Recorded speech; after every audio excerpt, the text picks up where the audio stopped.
Time to get going. Once again, welcome everyone. This is your pre-trip webinar for your Aegean Odyssey Greek cruise program happening just over a month from now. Today, we're going to introduce, first of all, your host, Todd. Then we're going to talk a little bit about what you need to know for the trip and your arrival into Athens. We'll touch on a couple of points. We're not going to go through the itinerary in great detail. If you do have questions, please note them. You can type them into the Q&A box, which is either at the bottom or the top of your screen. It's a menu bar. If you don't see it right away, then move around with your mouse a little bit, or you can type as well in the chat box, either or. We see them both. We want to make sure that you get your questions answered. Questions, please, that are of general interest, or could be, if you have a question specific to your own booking or flight arrangements or whatever, then please do email those questions into Paula or Aura, as the case may be, and they will answer those questions for you. So first of all, without further ado, Mr. Todd Kjaergaard is going to be your host, one of our most beloved hosts, I can honestly say, even more than me. Todd, why don't you introduce yourself? That. Great intro, Gord. Thank you. Hi, everybody. I'm looking forward to this. This is going to be an exciting trip.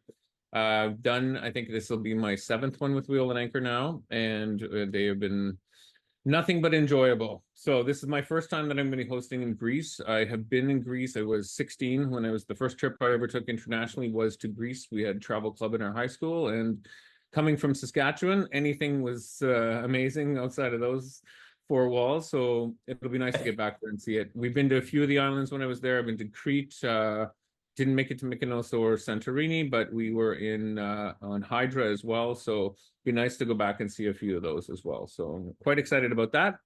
And yeah, this is, I can't wait to go, actually. I'm just very excited. Exactly. And Todd, why don't you remind everybody what exactly the role of the host is? So what your job is, because one thing that Todd is not the tour guide. Right.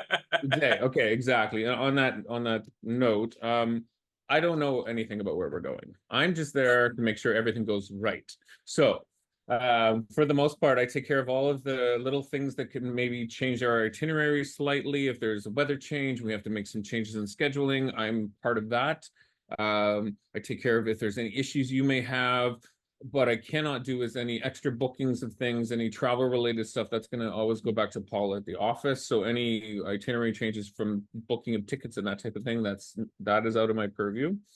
But yeah, I'm just there to make sure that you have an exceptional time, that we have the best experience possible, and if anything does go sideways, I'm there to correct it. So that's exactly. That's and often that'll be before you even know that anything's gone sideways, because exactly. You know, it's travel, anything can happen. And just to qualify on that, so obviously Todd does know what the itinerary is and where we're going and all the rest of it, but he's not the authority on how old is that temple over there, or any of the sightseeing related questions. Obviously the hosts the guides in Athens that you'll have, as well as during the excursions on the ship, will be the authorities on that subject. And also the staff, the crew aboard the ship, will also give guidance about each of the stops that you're making.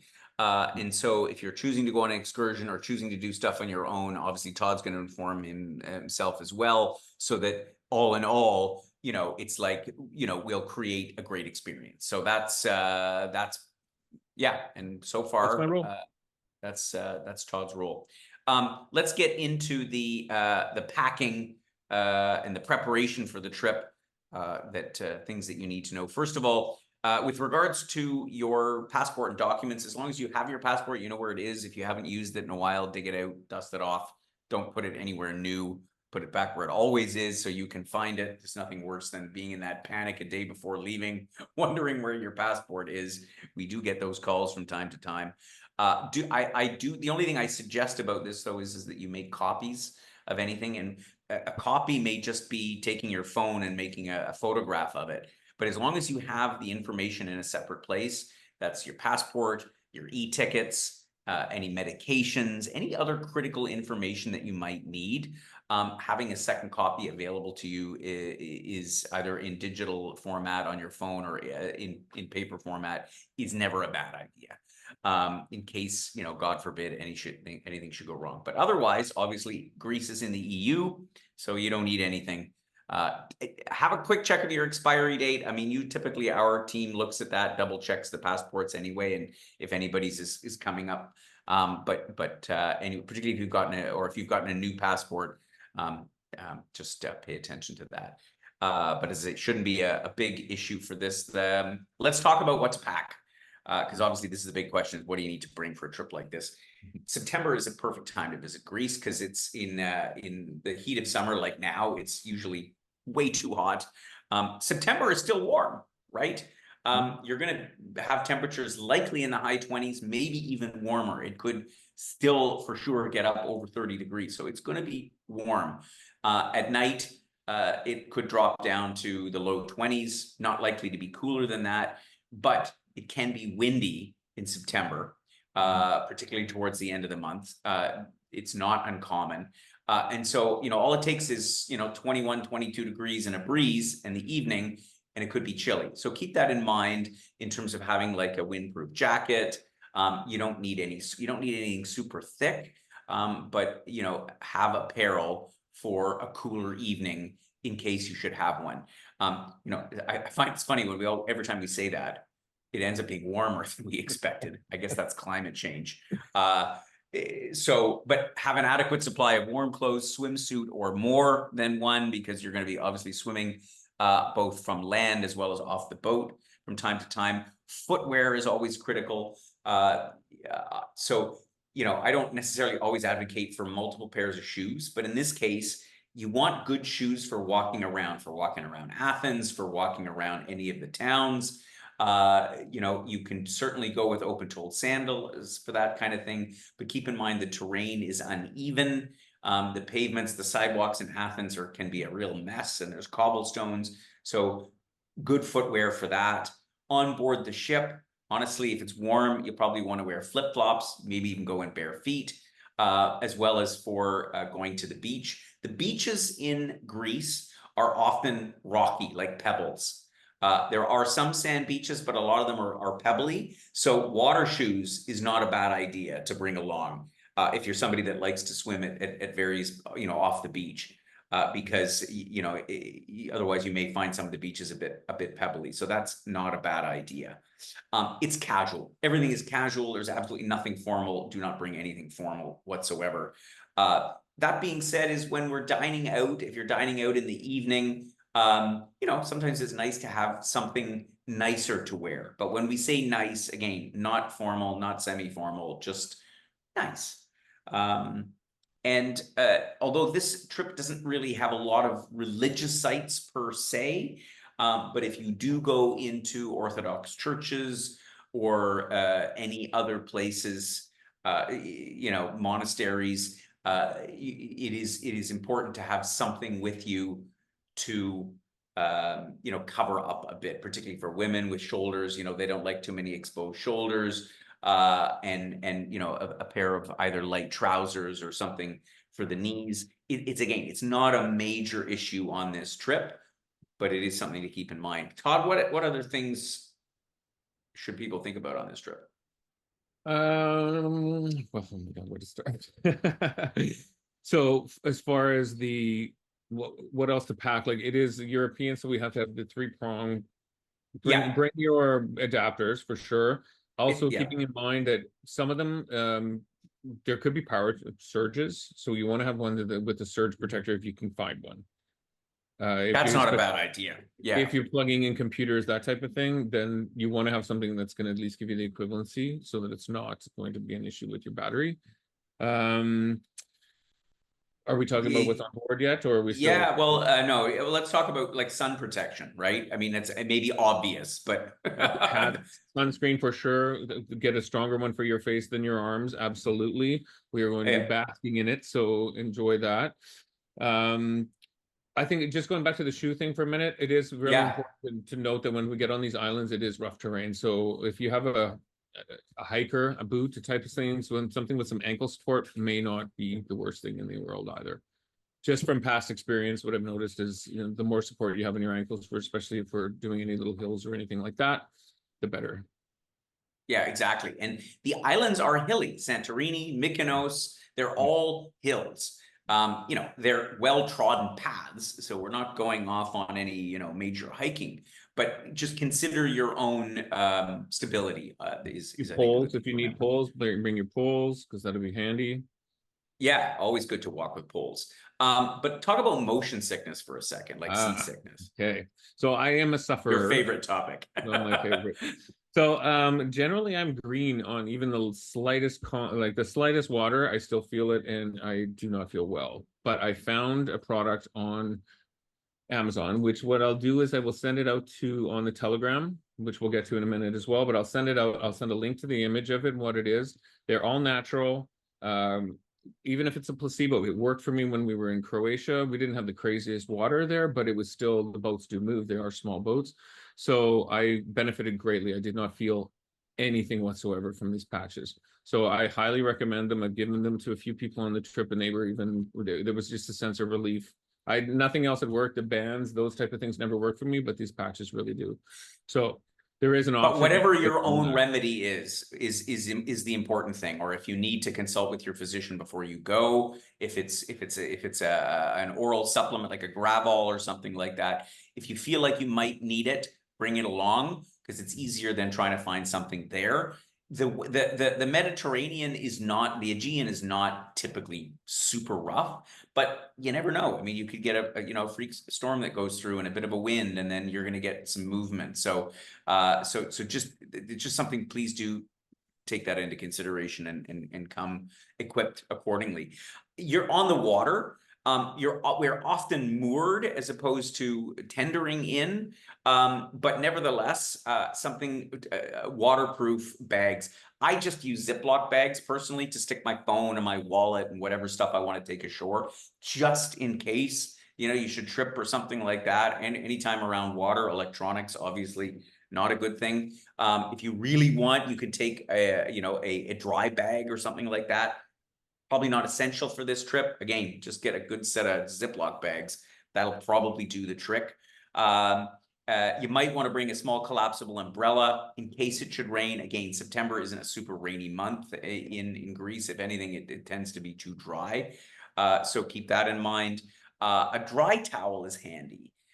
For those times if you're ashore or on an excursion and you decide to go in the water, you want something light and easy. They're super light to carry around. They're just super handy to have. So like one of those camping towel type things. That's about it. Oh, just one other thing I mentioned at the beginning for medications, please put them in your carry-on bag, not in your checked luggage. Please make sure you bring a copy of your prescription. It's really important because if for some reason something should happen to that stuff, it's not easy to get a prescription filled, but if at least you have all the info of what it is and you actually have your doctor's prescription, it would make it easier. I think that's it in terms of what to pack. Let's talk about money. Do you want to talk about money or you want me to talk about money? Well, I'd like to talk about the Wise card. Well, Okay, fine. First of all, it is euros, so they're going to take euros everywhere. So the Wise card is the simplest, most easy way of using and spending any money overseas. You can get I think there is enough time that if you apply for this, you could get a physical card before we leave. There should be time to get that. Otherwise, it is an app. It's a very simple transfer from your account into this Wise account. And then once you're in Wise, your money can get moved around and the fees are very negligible compared to exchange rate fees at kiosks or banks. So it literally pennies on the dollar to move things around. And then if you don't use it all up in your euros, you can drop it back into Canadian funds, or then your next trip, wherever you're going, you can put it into funds from that country and then use it applicably. So it's just one of the easiest ways to do it. We've been using it, what, for a couple of years now, Gord, I think? Yeah. A lot of our members use Wise because the exchange, it's just, you get a way better exchange rate.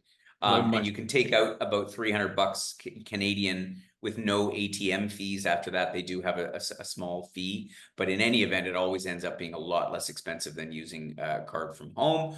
I understand that there are travel cards now, credit cards that have preferred exchange rates and this and that and the other thing. I think they've gotten wind that have to compete with Wise otherwise. But credit cards are ubiquitous, so you can use them everywhere. The only exception would be little vendors that are on the side of the road or at a market stand. And in that case, even them, they take credit cards more and more.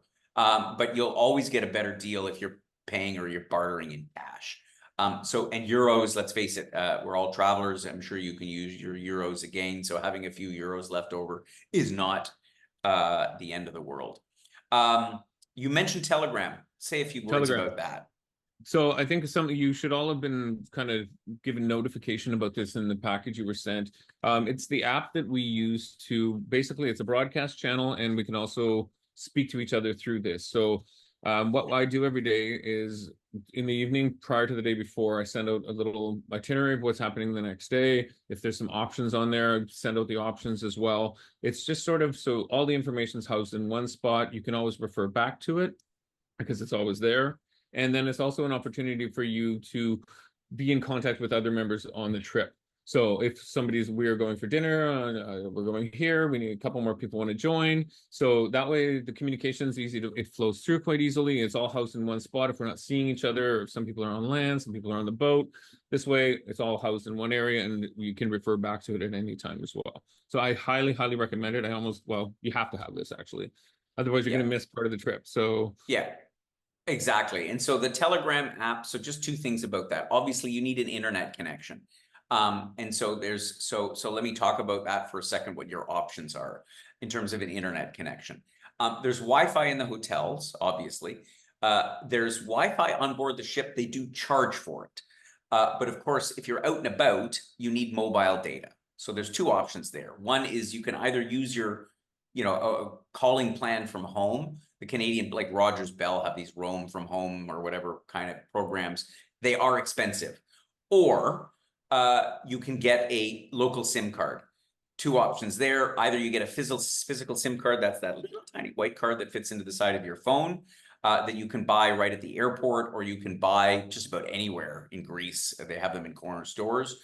Or you can go online if you have a phone that is new and built in the last couple of years. Most new phones now have the ability to do an eSIM, which is the same as a physical SIM, except that it's all done electronically.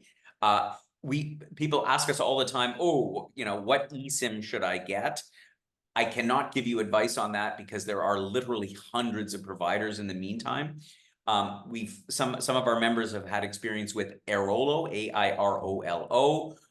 It seems to work fine. It's a little tricky to set up. But there are literally tons of options. Google eSIM Greece, and you'll see a whole bunch of options.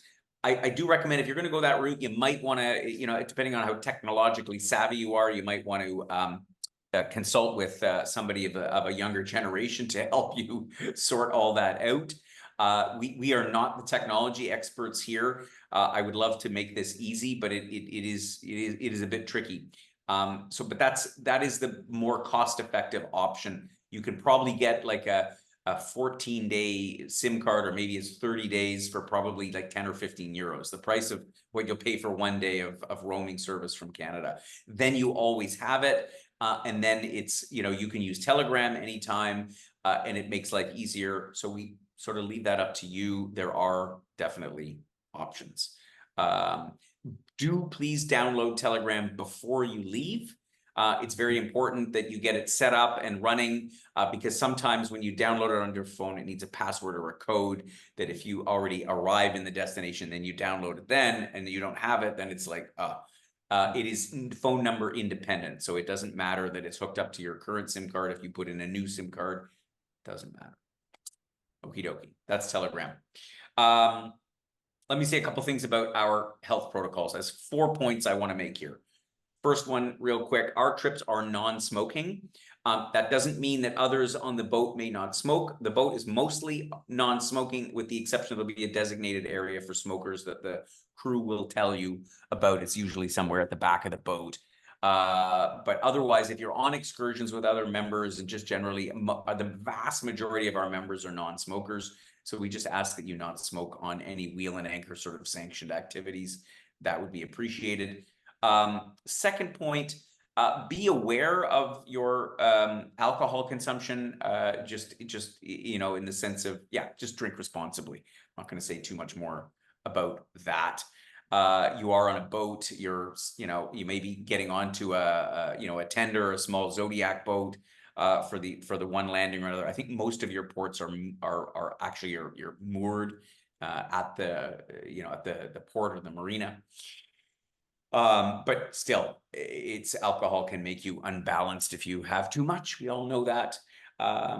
Then third point is if you feel ill at any point during the trip, then when I say ill, exhibiting like symptoms like coughing or sneezing or anything like that, please wear a mask.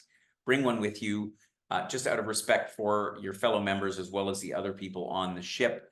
You just want to make sure that we're not doing our best to avoid transmitting any things that we don't want to transmit, and let Todd know if you're not feeling well at any point. And then the last point is if you at any point injure yourself, please do ask Todd to see a physician or one of the crew members. We just want to make sure that people get medical attention if they, even if you just, you trip and you just have a minor fall, but everything should be fine. But we just want to make sure that, nothing negative should arise from that. So those are the only things I want to mention there. Okay, arriving into Athens. Todd, do you want to talk to this at all, or you want me to keep rambling? Well, I love it. It's been a while, but I'll see if I can go from memory here. No, we arrive in Athens. Everybody's coming mostly on the same flight, I do believe, for the most part. Yes. So as you arrive in, we've got a couple nights in Athens. We are, once we get in, we have a little bit of a free moment, and then we are off to a little sightseeing tour the following day, I believe, in the morning. Let's pull this up. Yeah, so we have breakfast from the hotel, then we have a little orientation of what's going to happen for the entire kind of journey, and I'll explain how the trip's going to run at that time. Then we will have the afternoon at leisure, and we have a welcome dinner that evening. And then perfect. Friday. I mean, just before we get into the itinerary, Todd, I just want to cover off a couple of things just to keep in mind before flying out. Pay attention to what your luggage allowance is. It's generally one bag per person, but just also make sure that, if you book your own ticket, that you actually have a piece of suit. It's nothing worse than showing at the airport and it's like, and then they surprise you with a luggage charge. And know what it is and leave yourself a couple extra kilos because you're invariably going to want to buy something along the way. If you suffer from jet lag, I do recommend we have an app. There's an app we suggest called timeshifter.com, which helps adjust your body clock to the new time zone. It is a 7-hour time difference between Eastern time, so Toronto, Montreal, and Athens. 10 hours if you're coming from the West Coast. So, it's important to, to account for that so you can get right in and enjoy every moment of the trip. If there is a delay, so if your flight is delayed, now, if your flight is delayed, like if you're on the Air Canada flight, let's say from Toronto going directly to Athens and the flight's delayed, there's nothing you need to do because our drivers that are picking you up will know that the flight is delayed.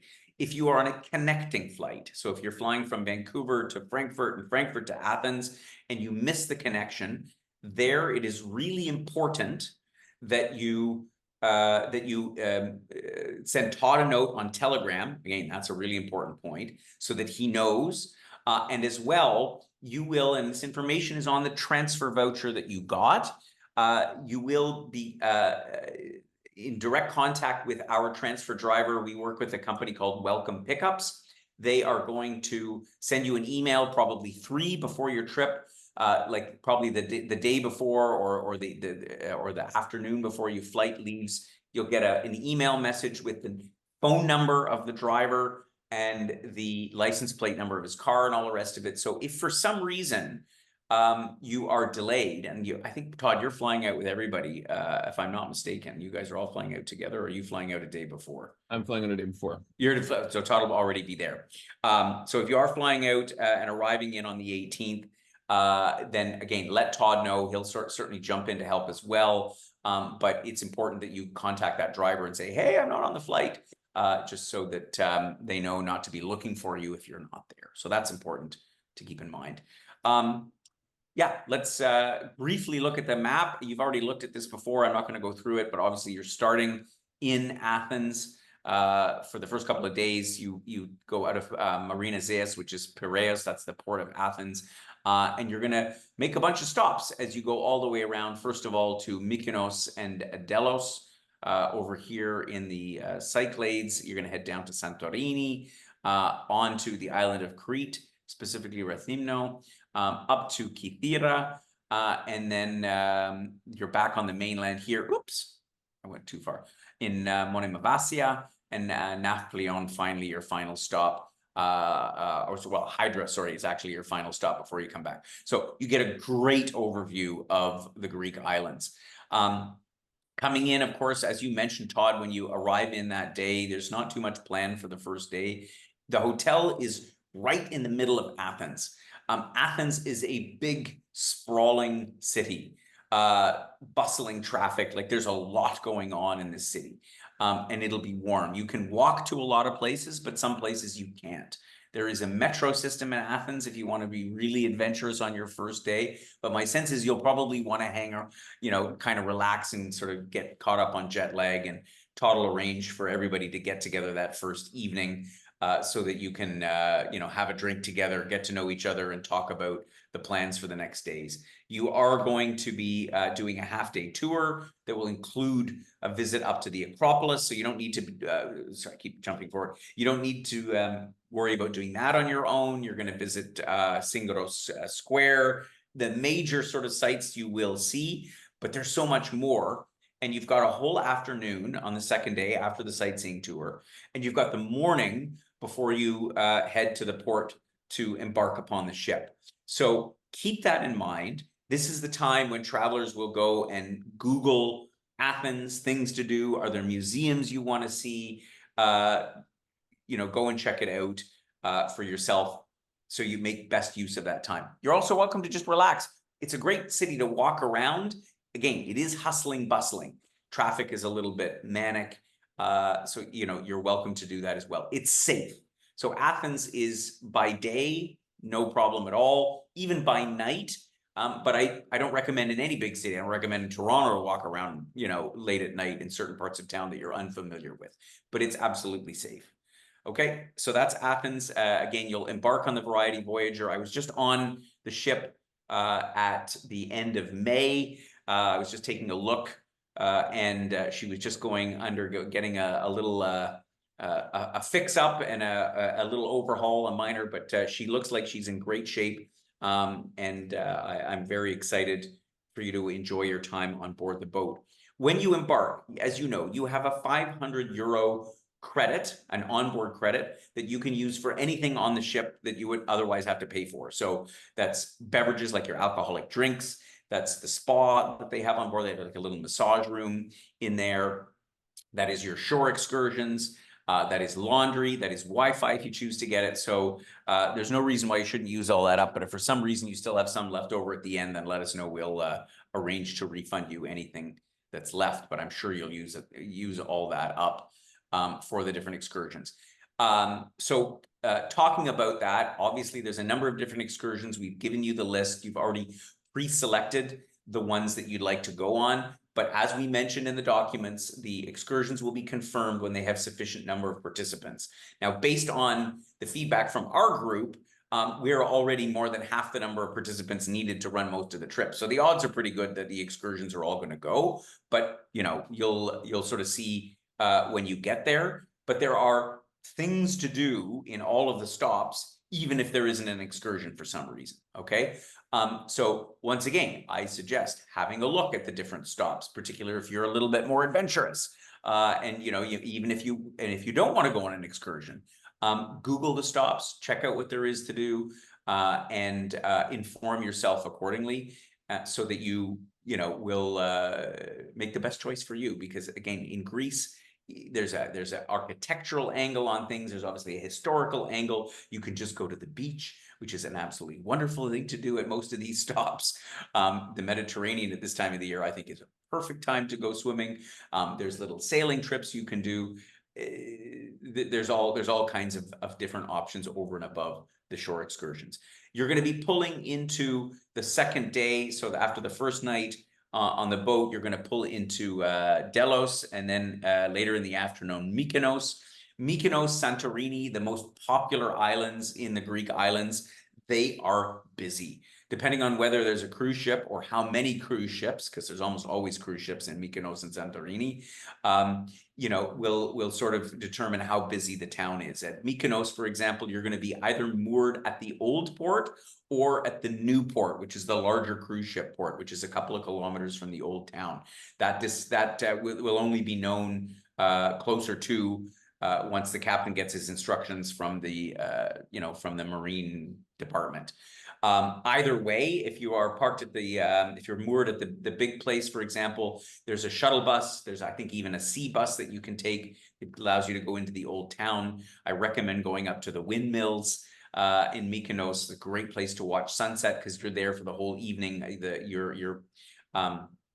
The Voyager will depart again at like just before midnight. So it's going to be great. You're going to enjoy it, but it is hustling, bustling in Mykonos. Santorini, wow. I mean, you know, it goes without saying, busy. These towns, these places are busy, but there is a shore excursion, which I do recommend taking to see a little bit around the island. You're there for the whole day. Lots of things to do. But again, look at the picture here. As you can see, everything is on a hill. It's a fairly steep island.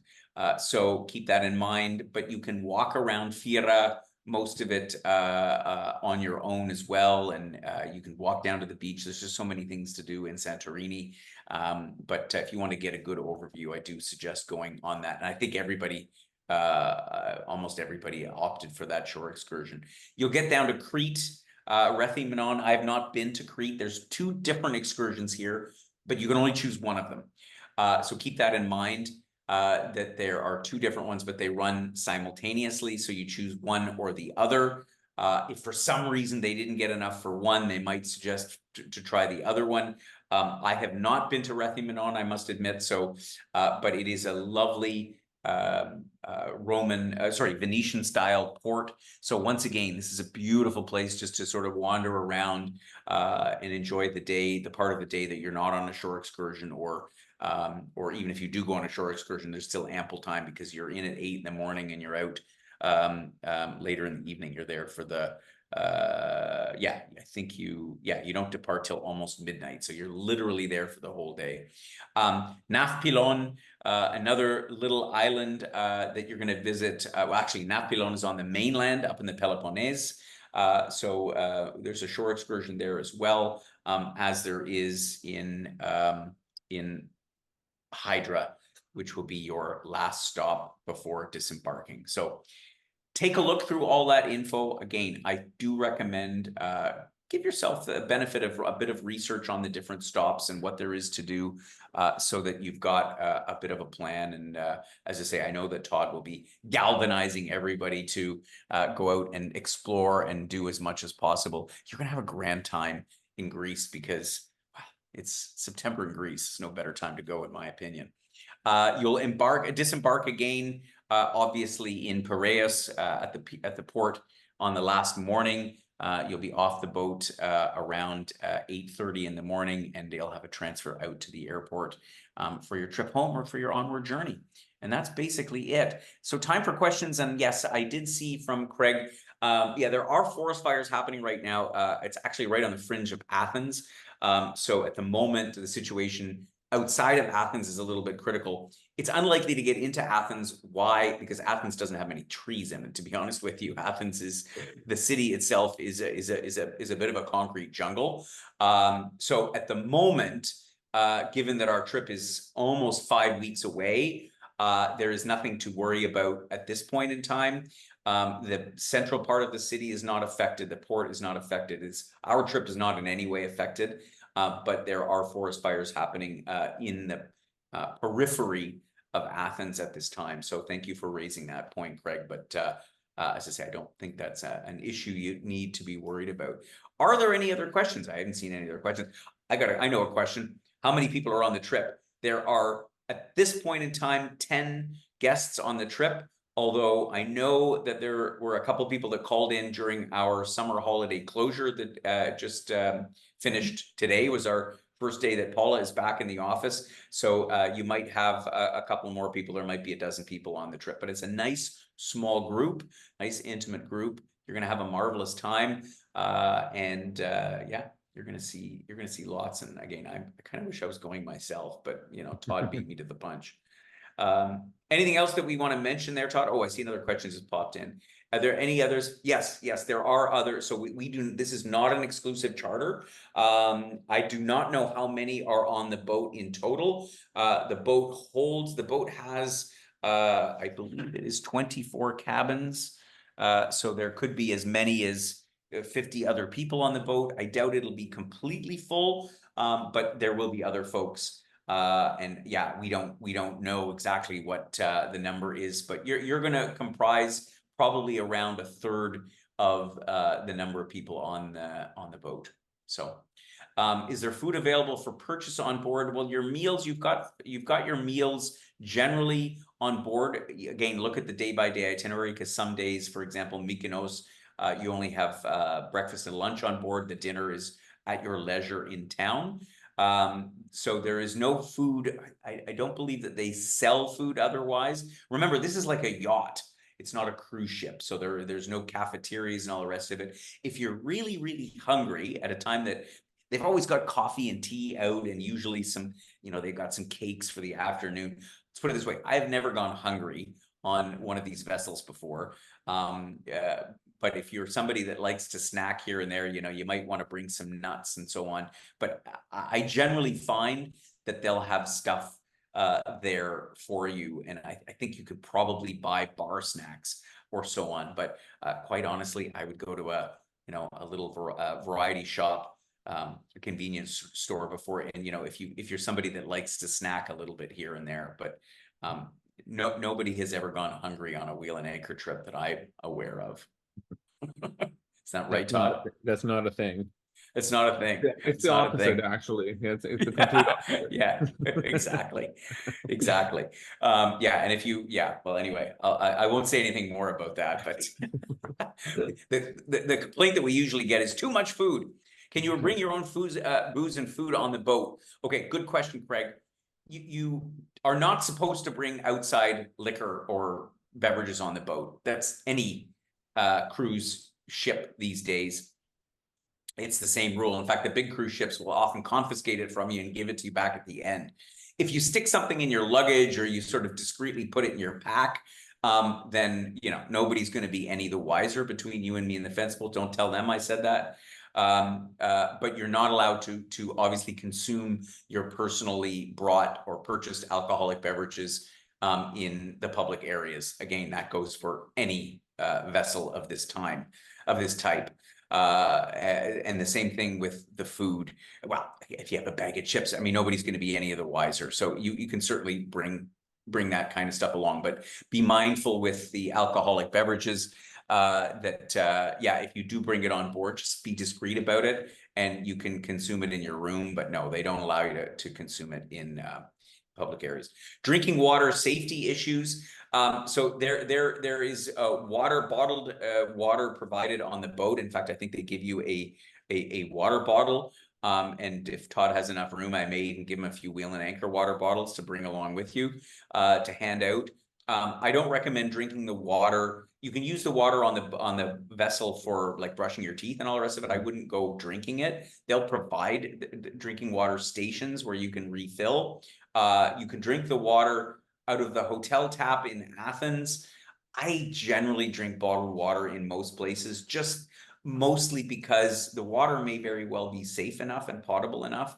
But there tends to be, in different countries, the way they treat the water is a little bit different. If you have a sensitive stomach, it can mess you up. So, Greece is EU, so they conform to EU standards. But, I wouldn't necessarily go by that. I'd go with bottled water. So keep that in mind. Are you allowed to bring snacks? Absolutely. For the hikes. Listen, this isn't draconian. They want you to feel comfortable, but obviously at the same time, as I say, as with any vessel of this nature with any cruise program, whether you're on the Queen Mary 2 or whether you're on a small vessel like this, they obviously want you to consume their stuff from their bar. But they're not anally retentive about it. In fact, the crew, in my experience, having sailed with these guys before, they're pretty laissez-faire about things. But again, just be discreet about it as far as, but to bring snacks and so on for the day hikes, definitely bring snacks, bring water, bring whatever you like. That's no problem whatsoever. Good questions, folks. Thank you for raising these, because it's important that we get them all out. Yeah, I don't see any other questions. So probably you'll think of a question just as soon as we wrap up the webinar here. We will be sending you a replay of it if you want to review and go over anything. Otherwise, do read through in detail the pre-trip information document that you've already gotten. And if there's still something that pops up, drop Paula a message and she will make sure to get your question answered. And or you can also Telegram Todd if you have any sort of logistical question about this, that, or the other thing. If you haven't already downloaded Telegram and said hi to Todd, please do that so that he knows that everybody's connected, and yeah, can keep track of y'all, particularly for the arrival, when it's good to know where everybody is. All righty. Okay, good. Well, I think we've covered everything. So thanks again for joining us, and have a brilliant time. I'm as I say, I'm a little bit envious. Little FOMO, Gord? Little FOMO, but that's when you're going to be sunning yourselves down in the south of the Mediterranean. I'm going to be with a group of members up in Scotland, probably freezing in the. Anyway, we'll be having a good time too. We'll send you a postcard. So take care, everybody. Thanks again. Bon voyage. Thanks for joining us. Thank you. And for those of you coming out to our events in Ottawa and Toronto, I look forward very much to seeing you. And I don't think I met anybody on this trip that was in our events on the West Coast, but yeah, thanks for joining us. And I hope to meet you in Ottawa and Toronto. Please do come out. There are still a few tickets left if you want to join us at the beginning of September, just before this trip. So take care, everybody. And did another question just pop in that I didn't see here? Are most others from the Toronto area? They're from all over. The group is from all over. I was just looking. So no, I know there's some from BC, and yeah, our members on our trips are generally from across the country. So it's not just Torontonians. You don't have to worry about that. Todd is from Toronto. Well, I'm from Saskatchewan. Come on. Yeah. Okay. I live here now. That's the difference. Important distinction. Thanks again, everyone. Take care and have a See you soon. fantastic time. Bye-bye. Bye.